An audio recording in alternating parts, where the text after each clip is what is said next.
تازه او مهم خبر قطر کې د کورونا وایرس لومړۍ پیښه ثبت شوه.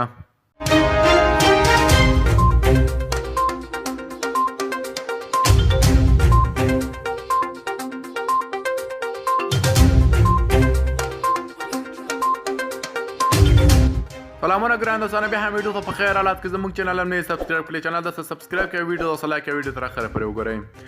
د قطر په ضمن دوه کې نن د شنبې په ورځ د فبروري میاشتې په 90مه نیټه د طالبانو او امریکا ترمنځ د 2 لسیزې جګړې وروسته د سولې تړون لاسلیک کیږي.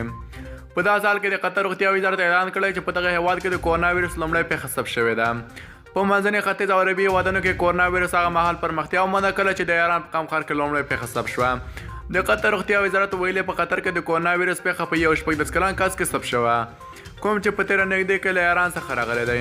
د 13 چهارشنبې په ورځ د قطر امیر شیخ تمیم بن احمد د هغه قطري او کویټي اتباعو د وصل امر کړی و، کوم چې په ایران کې موجود دي.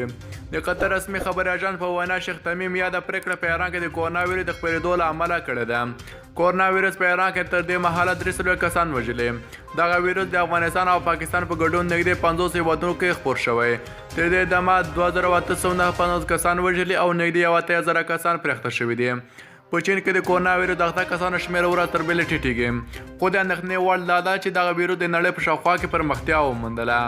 د روغتیا نړیوال سازمان وایي ویره شته چې کورونا وایرس په نړیواله وبا بدل شي.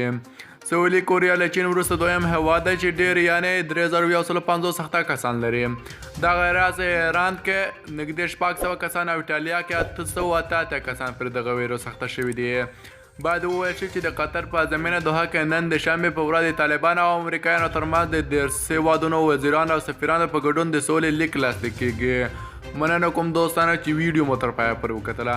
که زموږ چینل هم نه سبسکرایب کړئ، چینل ته سبسکرایب کړئ او ویډیو د سره لایک کړئ.